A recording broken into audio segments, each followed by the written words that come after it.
Hello everyone, welcome to Grandma's handbag. The handbag is back and it is full of some new vinyl finds. This is a new finds, recent vinyl finds episode, mainly new stuff, and there's even an old one in there for good measure as well. Can't wait to get into this and show you guys. But welcome to the first of the summer editions. It's just gone over summer here. Nice warm day, and I'm sitting out under this beautiful old apple tree in our backyard. The only problem is these apples, I'll go grab one for you, are already starting to fall. You can see them off there, and that's about as big as they get. And I wonder if it's because it's just such a huge old, really old apple tree. Anyway, it gives beautiful shade, it gives beautiful blossoms, just apples you can't quite eat. Never mind. Cheers to all of you. Thanks for checking in. Thanks to all my subscribers, all of you guys, and also to all new subscribers. Sorry I haven't made a video in a week or two, but anyway, we'll try and right that ship pretty soon. First things first, Grandma's little helper. We have the Wicked Elf Pale Ale.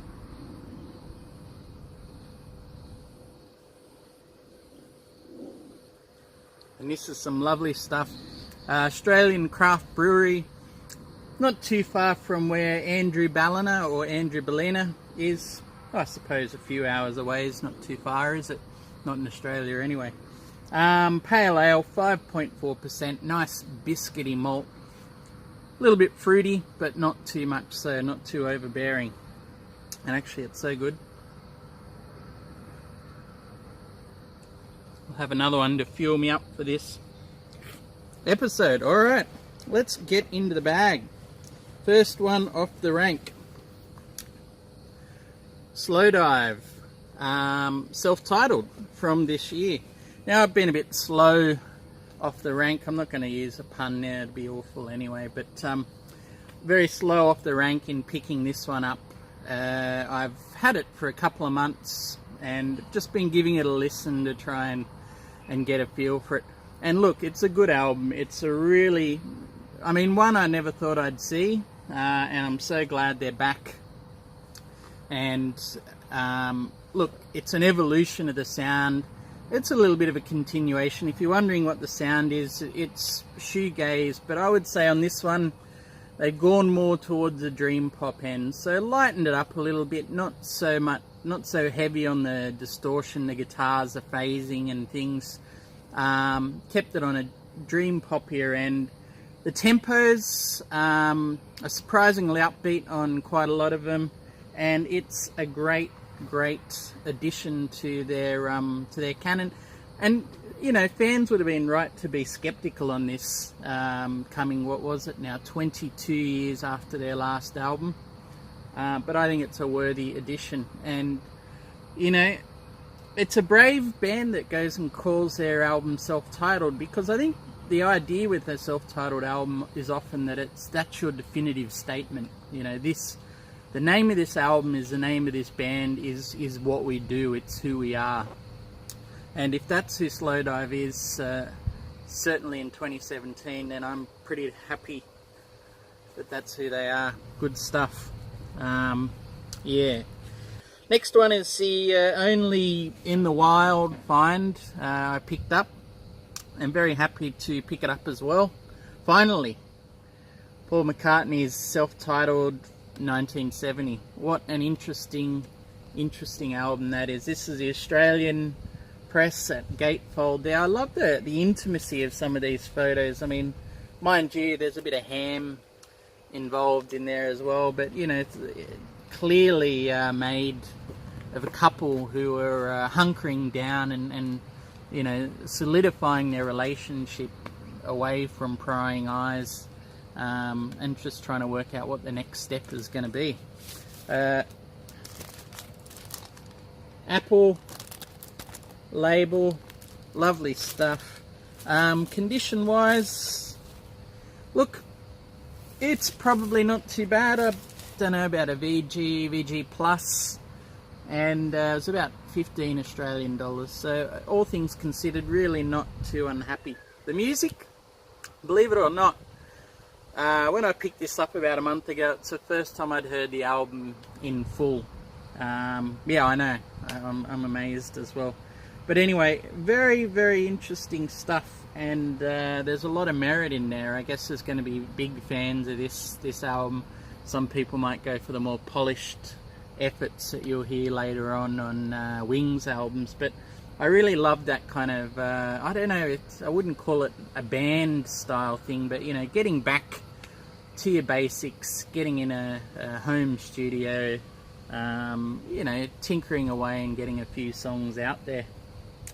The first side of the album, very interesting. It feels quite sketchy, and I enjoyed that part of it. For some parts, I'm not sure if it was Every Night, I'm not sure if it was Hot as Sun. Anyway, I got a real Skip Spence vibe, which was quite interesting. And then the second side, Ooh You, Teddy Boy, Mama Miss America, Maybe I'm Amazed. You're getting back into slightly more song-structured stuff that you might have expected from Macca, but yes, very happy to have it. If you guys are fans, let me know about it as well. Tell me what you love about McCartney's solo debut album. Alright, next one. I won't say too much about this, and I haven't played it, but I do have a CD copy of it. He's been around a bit lately on the VC. There's a lot of love for Dennis Wilson's Pacific Ocean Blue. Is it the best solo album of the Beach Boys? I'd have to say yes. Not that I'm versed in all the other ones, but yeah, it's a beautiful thing.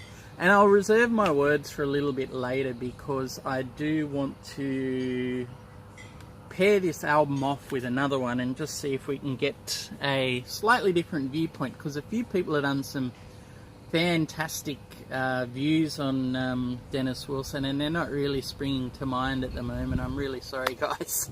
But it's good to see it's in the consciousness of people in the VC. So watch this space if you like Dennis Wilson. Couple more to go, and Pink Floyd, The Final Cut. Alright, is it really Pink Floyd, or is it just Roger Waters' solo? Yeah, the jury's still out for me on that one. As an avid Pink Floyd fan, I kind of have a guilty, if not love, deep appreciation for this album. Yeah, it's personal. It's Roger Waters' story. You know, Nick Mason might throw a drum track or two on there, and there might be two solos and a vocal of Dave Gilmour's. So yeah, it's probably a Roger Waters solo album, but it's still great stuff. I'd still put it above, you know, his other solo works of the time, and I'm not going to count The Wall in that, although that's arguable. But Pros and Cons to Hitchhiking, I think this still sort of pops its head above that for me anyway. Yeah, look, it's beautifully recorded. The songs are very intensely personal, and I suppose what hasn't been since then, but this is almost a love letter to his, a naked love letter to his, no, don't put that image in there anyway, to his own deceased father, you know. Yeah, and look, this version is the 2016 remaster, sounding wonderful as you would expect. There you go, there was that huge hype sticker, I got to put that on there. I actually like my handiwork on that one.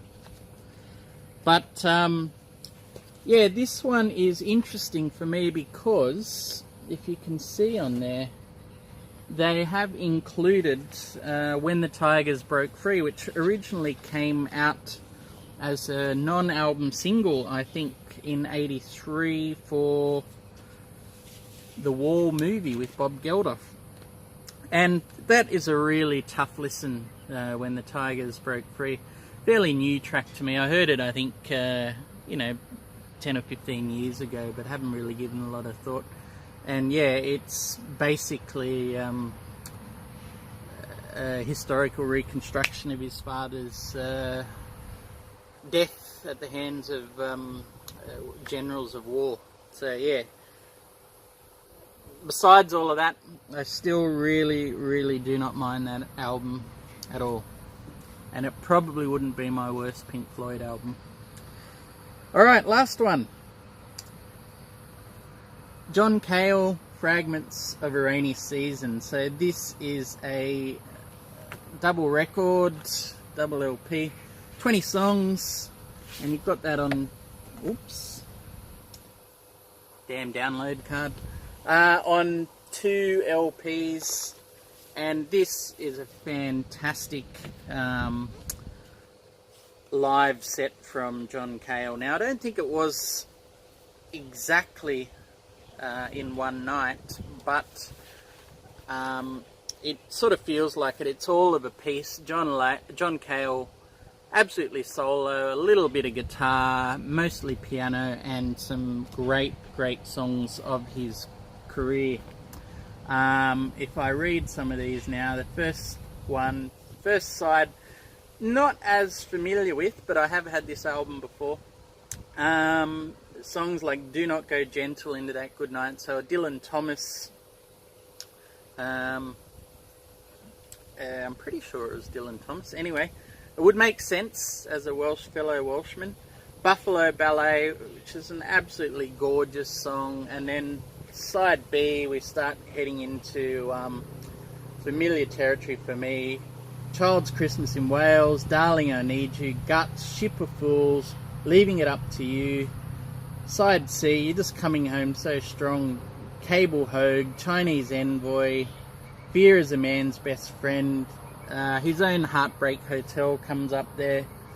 And side D, he even manages to slip in Style It Takes off Songs for Drella, Paris 1919, his absolutely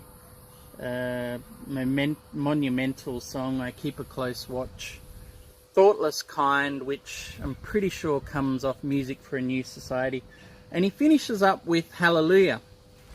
Hallelujah, obviously the Leonard Cohen one, and I don't know if you know the history of this, of Hallelujah. It's quite interesting, because as I pulled this out before, not having listened to it on vinyl, it only came in the other day, I noticed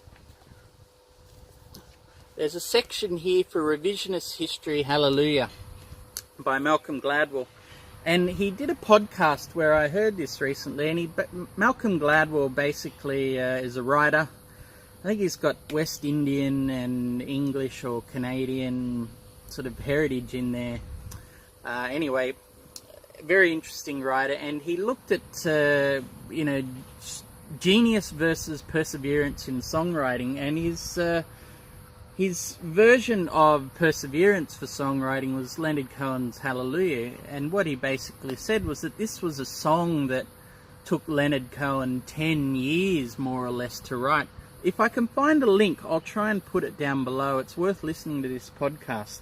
But anyway, the version that you hear on here is John Cale's arrangement of Leonard Cohen's Hallelujah, after he approached Leonard and asked him if he could cover that. And after getting Leonard's blessing, he went along, chopped the verses out that he thought were superfluous, at least for his version, and then went along and recorded the version that you hear here, and was subsequently taken up by Jeff Buckley after he heard the John Cale doing a version on a Leonard Cohen tribute album. Jeff Buckley obviously took it to much wider acclaim on his Grace album, and it's ever since then, you could argue, has devolved into the standard that you hear bashed out now at Who's Got Talent contests and things like that. But it's a very interesting story. I do recommend, if you have the time, it is a half-hour or so podcast, to check it out. But In the meantime, Fragments of a Rainy Season, I really can't recommend highly enough. And I did just remember, actually, I had a little story on that. So that album is recorded in 1992. Now, I was lucky enough to see John Cale live the first time I went to the UK in 2001. And John was playing at St David's Hall. I think it's quite a big sort of opera hall, or almost a national concert hall in Cardiff in Wales. So when I saw that, I thought, Velvet Underground, you know, I have to go and see this guy. I would have only been early 20s at that point. The tickets were horrendously expensive for a young backpacker at the time, but I still managed to snare a ticket. Without difficulty, it turned out in the end, because this is an 1,800 seat hall. And I was wondering about saving £2 or £3 or whatever it was. It would have been at least 1 pint of beer at that time, by sitting upstairs. Turned out it didn't matter anyway, because of an 1,800 seat hall, he sold about 200 to 300 seats max. And effectively, when he came out, what he played was more or less Fragments of a Rainy Season. Needless to say, it was a fantastic gig, and I tell you, the reason it was even more fantastic was because while I got my seat, and we were all sort of bunched in together in front of him, no matter where you bought your seat in the theatre, because there were so few of us, bunched in together more or less in front of the stage. My seat was at the back of this lot of people. But not long before the show started, this guy came up to me with a slightly wild look in his eyes, and he just sort of says, hey, look, where are you seated? And I said, oh, just up the back there. He's like, do you want to swap seats? He says, because I'm sitting front center in the first row, and he'll be looking right at me in the eyes. Can you just swap seats with me? I'm like, sure, what? No problem. Just show me your seat. I'll be there. Don't even mention it, you know. So managed to score an incredible seat for an incredible concert, you know, in a home, effectively a hometown gig, hometown audience, and there was a lot of love, even if there wasn't a lot of the audience there. So definitely a memorable gig experience. If you want to have a listen to what it would have sounded like, do yourself a favour, have a listen to this one. In the meantime though, VC, thank you so much for listening in. It's good to be back on your televisions. Please do check in soon. Even though the crazy silly season's upon us, hopefully I can get another video in before it bears down with full force. But if I don't, Merry Christmas and Happy Holidays to all of you. Thank you so much all year for all your support. Really, really humbling stuff. You're a great crew, VC. Cheers.